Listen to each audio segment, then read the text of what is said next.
Hello, everyone out there on the internet. I am Jack of all trades, and we're here for My Hero Academia. No, it's not My Hero Academia. This is Arcane Season 2. I did that last time as well. This is Arcane Season 2, Episode 3. Okay. Right. Episode 3 finally got the name right. From that title, I assume that is either topside, someone important up top, calling the Undercity Zon, and I was like, they finally got the name right, or it is Vi calling her JINX, and finally getting the name right.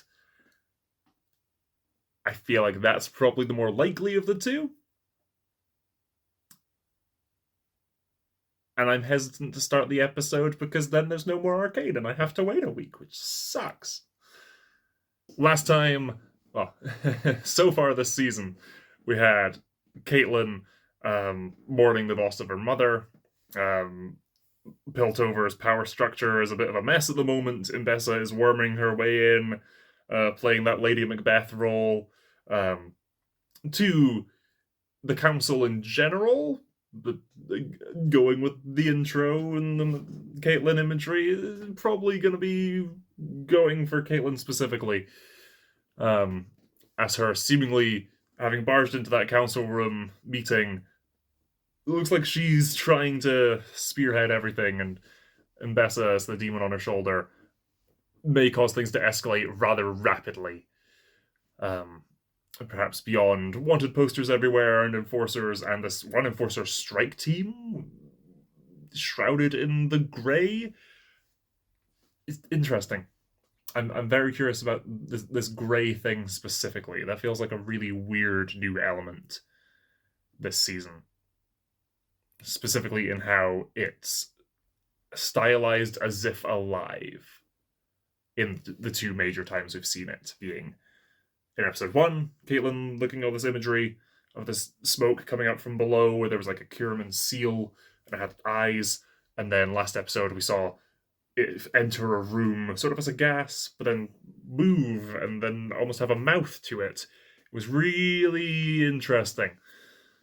So let's see where that's gonna go.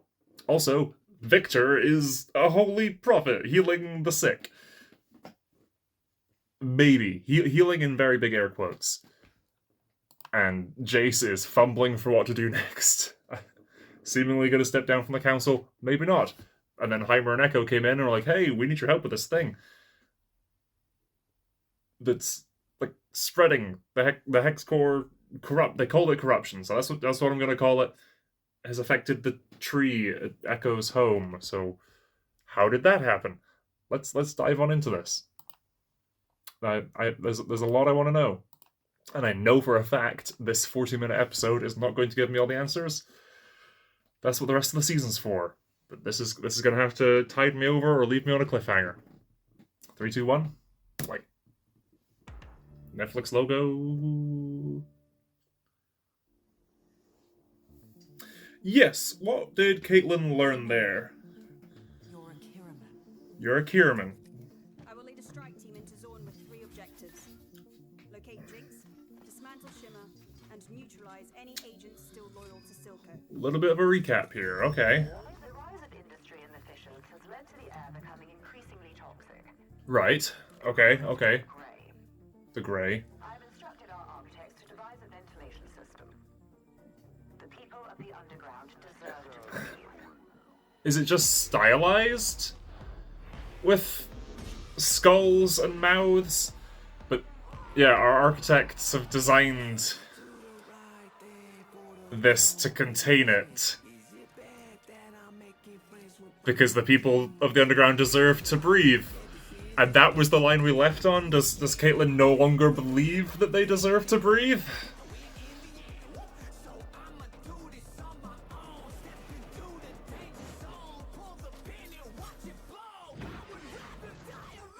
Again, depicting it with a mouth.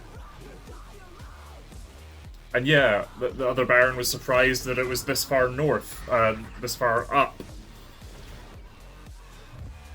So has Caitlyn done something to release it? Is every episode gonna have a sort of opening stylized sequence like this? That's cool. Ah, Jinx has set a bunch of traps through the Undercity, okay. And the hunt for Jinx consuming Caitlyn. They call it the Grey. Ooh. Also, they call it the Grey, but it's very clearly green. Oh, is that little puppets of them? Ugh. Ugh. Man, that's... And like the organ's coming out, but it's still looking kind of plush-like. Oh, it's good design work. Never knew Jinx was so good at sewing. Well, she made the little clagger ragdoll, but still. I wake up to the sound of the silence that allows for my mind to run around with my ear up to the ground.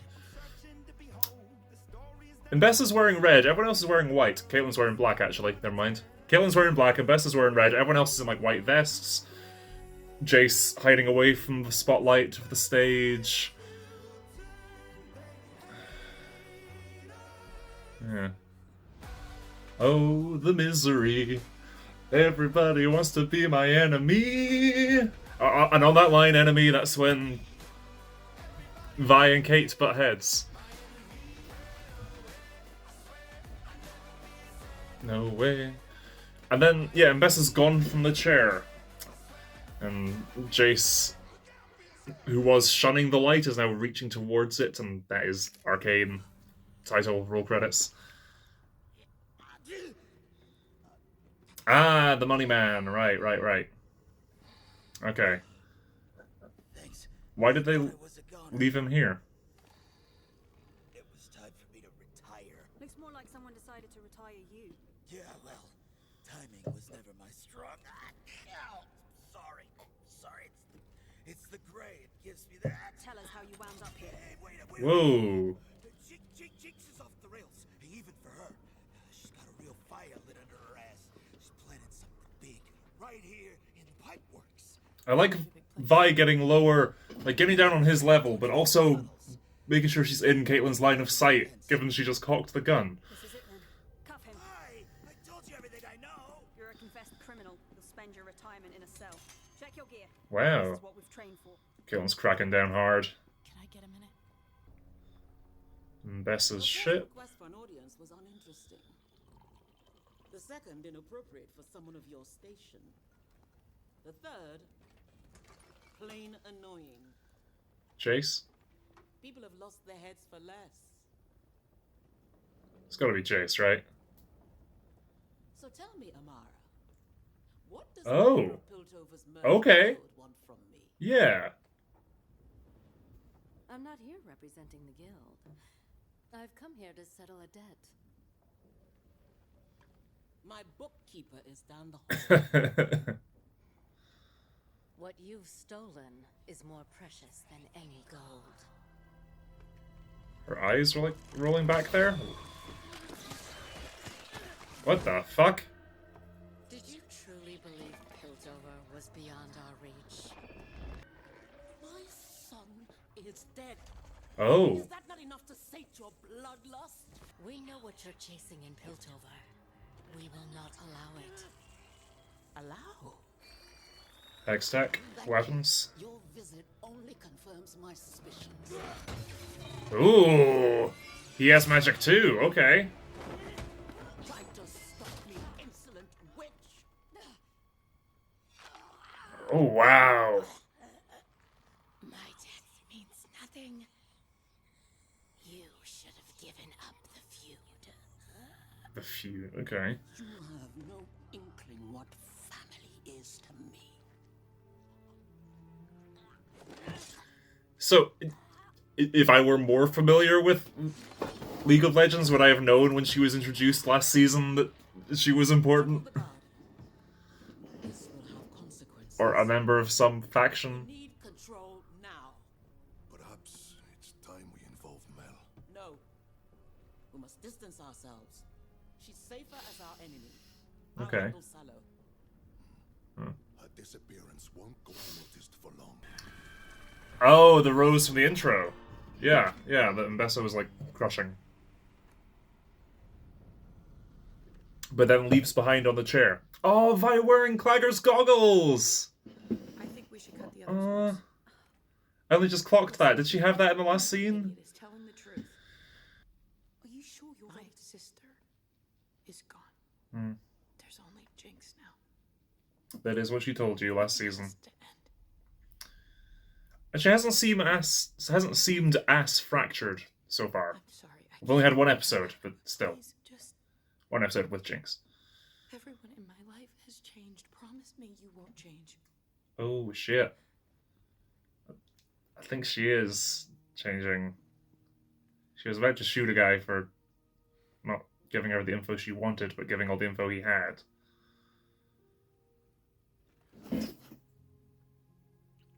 Oh, yay. Oh, oh, okay, nice.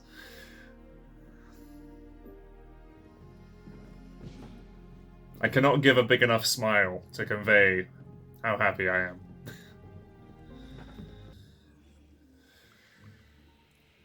Ooh, shimmer in the paint and the ink.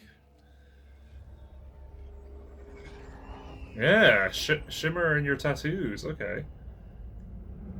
Oh, okay. He's come to the Undercity, maybe, or just seeking an alternative healing. The big ears. She heard them coming before they did.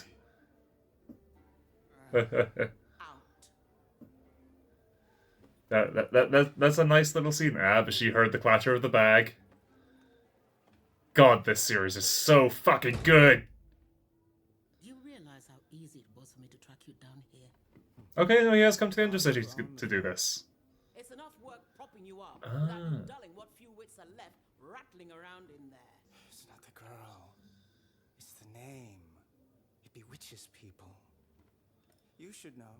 Do you really think Mel could have succeeded with it? Never speak ill of my family. Okay. Damn. Why are you here? Rally every house and family with even a modicum of influence. Can you manage that? Wait, for certain? Yes, of course. Whatever you need. There is another matter concerning your guild merchant, Amara. Okay. What's the cover story? Or are you telling the truth? Characters on a stage. Is that going to be a theme given the OP? And you again. Good to see you again, Lest. Lest. Keeping an eye on a counselor with peculiar tastes doesn't rattle me. But that woman... You met my mother. What did she want? We both know you heard every word. Yeah. It's made with shimmer. Leaves traces on the body. That should be all you need to shut Sallow down. Thank you. For what it's worth. Dangerous as she is, your mother was spooked. Could smell it. Like a cat backed into a corner. Victor hypothesized that there may be something he called wild runes. Patterns that would occur naturally where the border between our world and the Arcane extend. Runes like That's what I was talking about last episode! Like in the Owl House! Naturally occurring runes. Pass me a tome. So I used words you understood in order to elicit your action. This is what Hextech runes are. Yeah. Pass me a tome. Pass me a tome. There, you sighed. Still a kind of language. A sound, but not words. Something raw, natural. That's wild runes. Most places the arcane is dormant, but here and there, it's more active, and wild runes are... Sort of like its fingerprints. Exactly. Okay. So you're telling me that pattern is on my tree because you pissed the arcane off with all your demands? That's not what I... Oh, the lad may be onto something. Yeah, I can see that. Reaction sparks a reaction. Oh, all science. Perhaps it is a property of the arcane itself. Yeah, that would be interesting. Tested our Hextech under every conceivable condition for years. Where did it appear on a tree? Deep under ground. Does it have anything to do with the Hex Core at all, or just the Arcane in general? Because they're wielding it wrong rather than as, like, magic. They're wielding it as, like, as science, trying to harness it that way. And that's not how it's meant to work. I don't know. She's desperate. Yeah. Which makes her all the more dangerous. What are we going to do? And if Ambessa's without much of her money and power... I want his opinion of this. And check in on Amara. Then perhaps... no, never mind. Oh yeah, then no, yeah, because then she's here not just for weapons, but also to get power and assets back. The Hextech energy into a precise beam. Okay, yeah. That's what we saw, that makes sense. But it descends quite deep underground, okay. Oh. I want to see these murals in detail. Yeah. Vander. Kate, if you see an opening, take the shot. Yeah. I like that the characters in the story can tell, oh yeah, this is a boss room.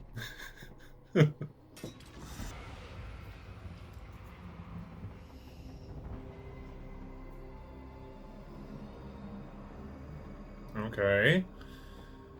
Right, yeah, because this is underground, right. The mesh is above ground, but we weren't sure what would happen if the gate overloaded, so we installed a failsafe at the base. So instead of it exploding in your neighborhood, Haha. it would blow up in ours. We're miles from the main fissures. These are the same utility ducts that carry our water and facilitate our ventilation. And that would explain it affecting the tree. Inconceivable. You know, you say we should... Ooh. Heimer, don't touch it. Oh, it got bigger! We're the ones that get played. What the... It got bigger when Heimer reached for it, or it just got bigger and they happened to be here? Finally got the name right. There we go. Guess there really isn't a crack in the earth where you won't find me. What is this place? Don't you remember the old Jana bedtime stories Vander used to tell us? Wispy wind woman wafts to their rescue. Ooh. Wild, the kind of crap people get up to when you choke them out. We use the Grey to clear the streets, to keep people safe. We. Used the Grey, yeah. My sister would turn blue belly, plastering my face all over so someone else would do Ooh. your dirty work. Speaker and the kid are here too. Hair. Yeah, that's... You've turned a leaf, sister. Yeah, that's a lot. I'm done blaming myself for your mistakes. Done pretending you're my sister. You're not. You're using chemical weapons! Is this open warfare or not? I'm sorry. Ooh. The petal, again, like Caitlyn with the funeral. Hextech bullet. I love that it throws up, like, the runes around. A reflection. Savika's gonna head down to handle Kate. I know you're sweet on her. Hope you got a chance to, you know, before. I'm ready.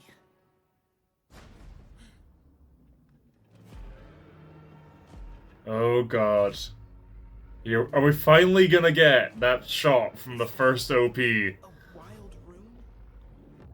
Ooh. Whoa. So fractally. Is it gonna like react every time they use Hextech? Oh, the new arm. Cool. Ah. Oh, I like the camera orbiting around. Oh. Okay.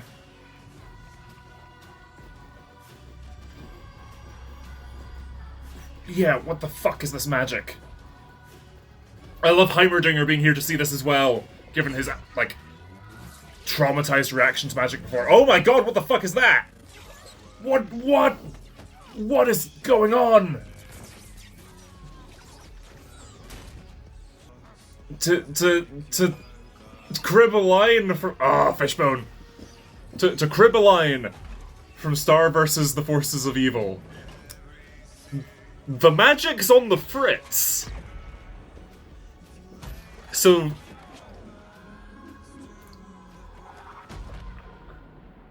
the side fighting without Hex Tech may end up being at an advantage here. Given the fractal item duping effects. Gold Experience Requiem? What the fuck is happening?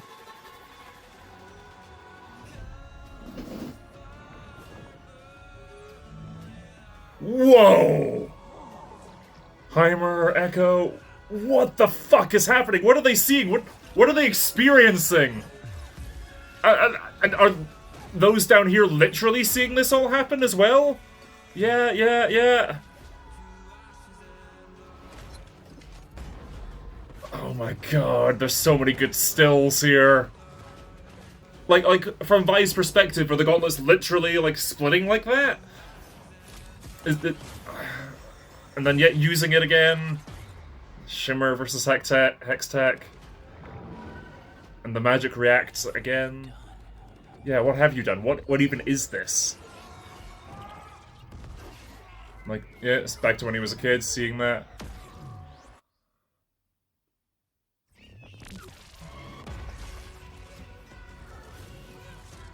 I'm loving this idea that they've somehow, like, perverted the natural order of things by harnessing magic in this way. The Arcane. It's the title of the show! Oh my god, that was so good. So many moments from this fight could be screenshot, like, wallpapers, like that, and that, and that. I like the childlike chorus interrupting here. I don't know what they're singing, but I really like it. If you have a shot, take it. Blew off her finger. Like her character in Fallout. I'm glad it's you. She is actually ready.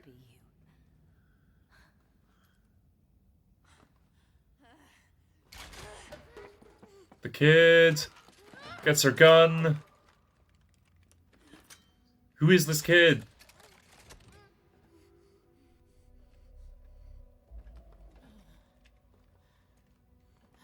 There's a child in the way now. What are any of you gonna do? A scared child.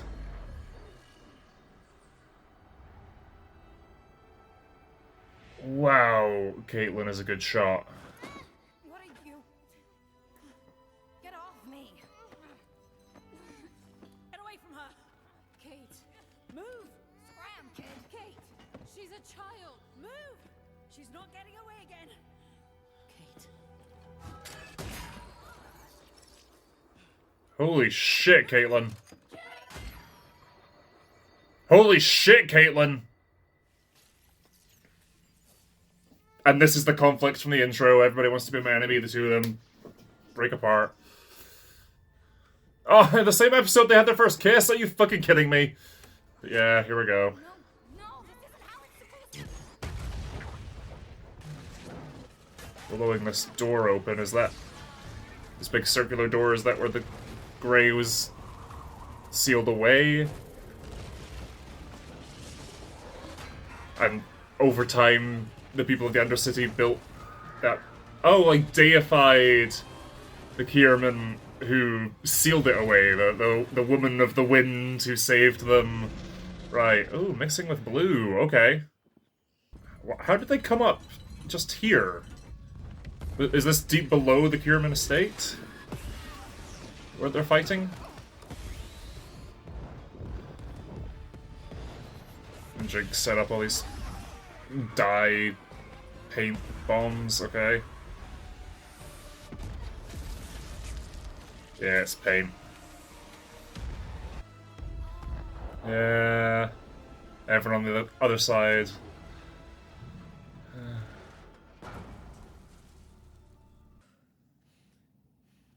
You stopped me. I shouldn't have had to. I had the shot. That was a kid. What have you missed? I wasn't going to miss. I believe that she wasn't going to miss, but I don't believe that she wouldn't have pulled the trigger and the kid went in the way, you know? Not.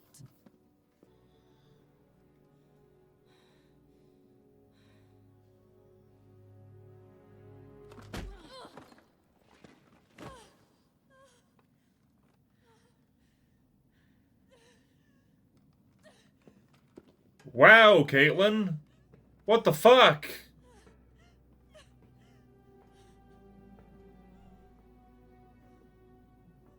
Right after Vi finally felt close enough to someone.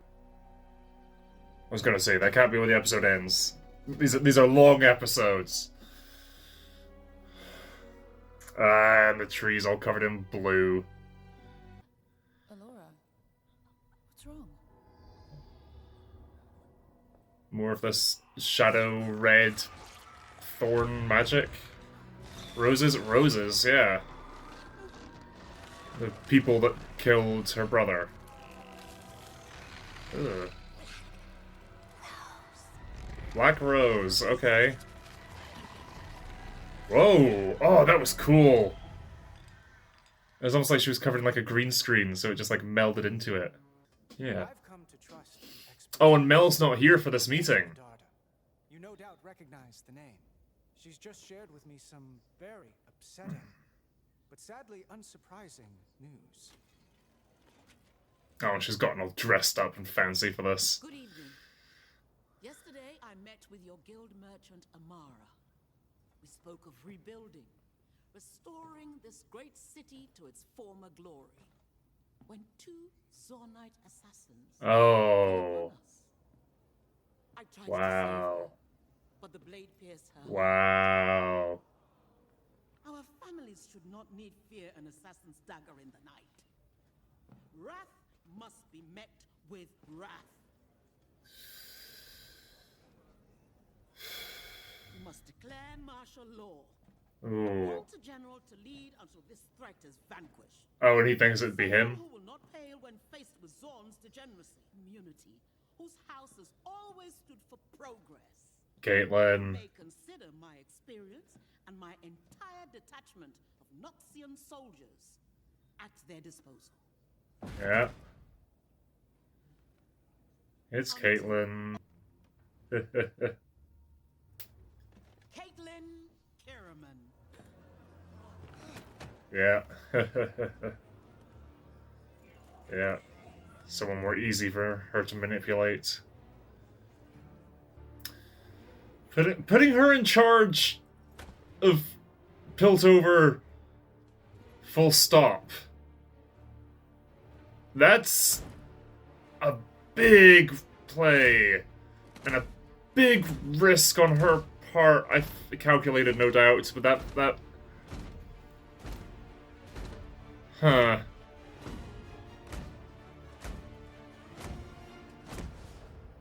Vengeance for your son. Yeah, I called it. I didn't pick it up that she killed her, thus make sure she couldn't tell anyone.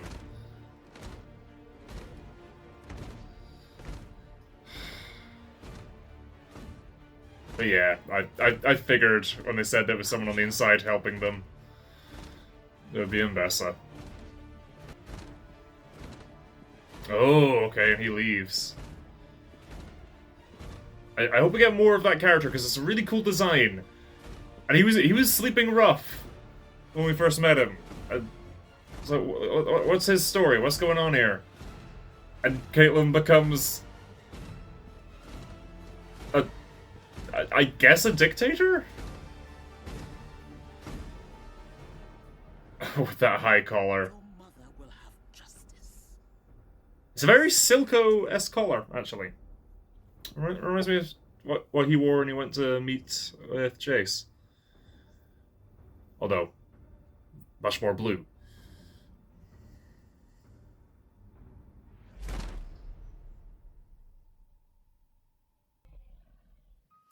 And back again to this Warwick creation. And this is the teaser with the transfusion going on with Singed. Yeah. With the music box.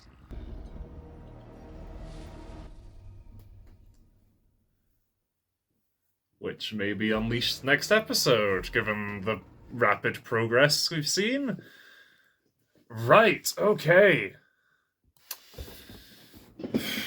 And now I gotta wait a week. You gotta wait a week until the next episode, but again, by the time you're seeing this, the whole show's out. Go watch it on Netflix. It's amazing. Oh god, the credits are playing this song from the fight scene again. I've got to take this headphone out, otherwise I won't be able to focus. It was very good. Yeah, I'm unclear as to whether the Kiermans had sealed away the Grey to protect the people of the Undercity because they deserve the right to breathe, as was iterated at the start of the episode. But Caitlyn's like, okay, well, we'll use this, and Vi reasons, we did this we're using it to clear the streets, so there's no collateral, and it makes the hunt for Jinx easier. Yeah, sure, but like, I don't know how airtight buildings in the Undercity are, guys. I think you're just people are just suffocating in their homes, which is something that Caitlyn doesn't really care about at the moment. She's pushed very hard by the death of her mother.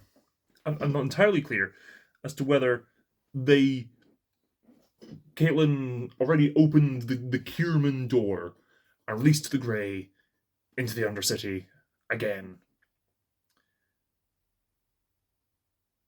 to make the hunt for Jinx easier, to clear civilians and all that, sure. And then they followed Jinx to here, and Jinx blew that up. And that sent a gust of wind from this Lady of the Wind, like, according to Undercity fairy tale, banished the Grey, and they opened that door and a bunch of wind came through the Undercity and blew all the Grey out, along with all that coloured paint and dye that Jinx had set up. Or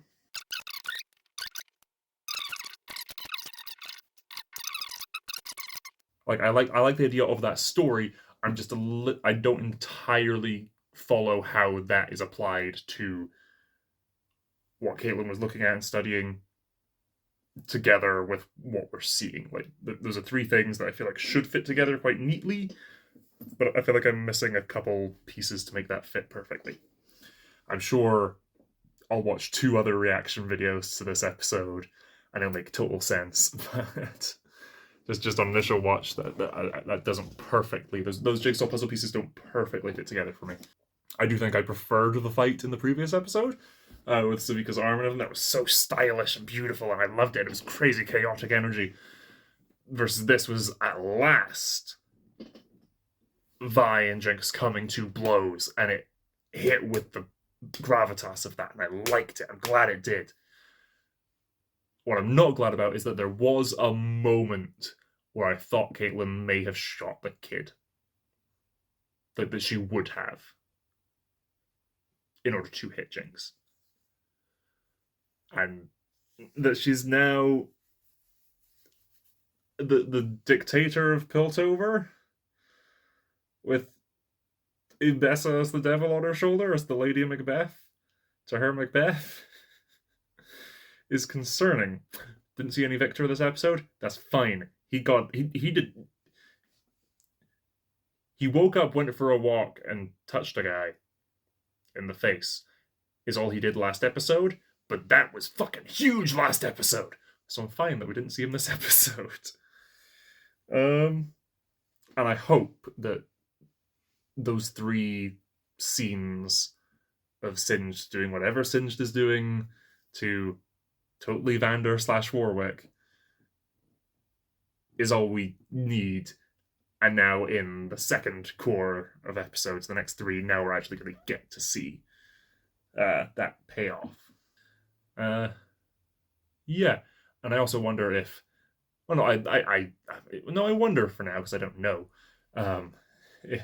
The scenes of him, like, bear trap, finding the 2-headed wolf or multiple wolves, and then the scene of him having like skinned them and taken pieces off of them, is to account for how do you explain Vander going from shimmered up corpse to big hulking wolf man, like the wolf hair and the change in like skull shape and everything.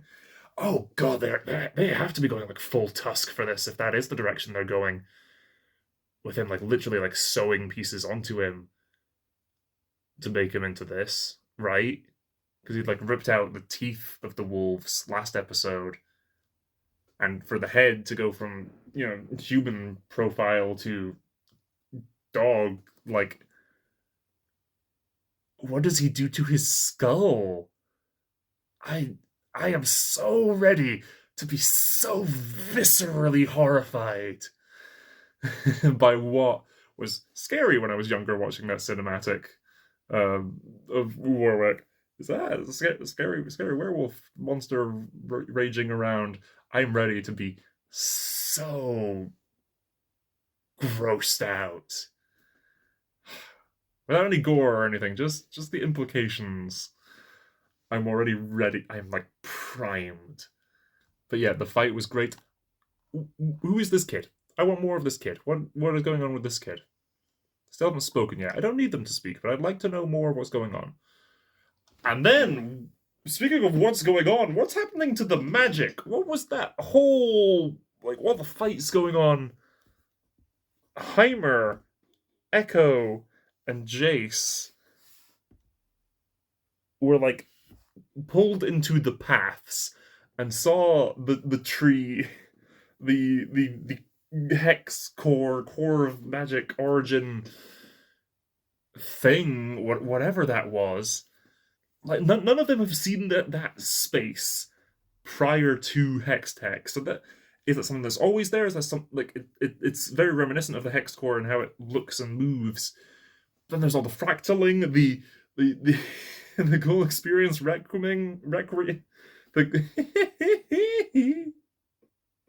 the gold experience requiem of Jace looking back and Jace looking back and Jace looking back was so fucking cool. I won, and Jace like reaching to the light and everything in the OP. But then also, they emphasize Echo in this OP, like he was in the previous OP, but they emphasize him here with the time ticking back thing, which was like stylized and contextualized in season 1. Like I get that that's like a game mechanic like ability he has. I don't know how exactly it is enforced or how it works in the game, but I know that like rewinding time is like a thing that his character does in the game. So like the fight playing out with him and JINX, and then the clock that's like stylized of them as kids, and then the clock rewinds and Echo reacting to what happened in that stylized, not actually happening moment of the fight, like that version of the fight, and knowing to dodge, knowing what she'll do. You can reason out logically, like within the world and the story, as he just, because of them playing and fighting and everything as kids, he predicts what she's going to do. But as like a send up to the game, it's like he sees what she does and then rewinds time and then acts accordingly. Echo getting involved in magic outright could lead to some time shenanigans this season. Because, again, if the show is just the canon of the games now, which was my understanding from season 1, like it wasn't necessarily meant to be, but then season 1 did so well, they're like, nope, okay, cool, this is the canon now, fuck it, this is the backstory for these characters. This show is canon because it did so well. That if they wanted to do something else with this season because of magic and time shenanigans, they could. They could also undo it with that. There's a lot, like... I love me some Doctor Who. I love Lost. I love Attack on Titan. I love About Time. I love... There's time travel and time manipulation is something that, like, it's such a cool concept that can be played so many different ways. But that is a whole other can of worms that I may be overstretching in my attempt to connect things there. But I do really like Heimer being there. Given his responses in the first season, his objections to everything magic in the Arcane and the city was made to escape the warmongering of all that.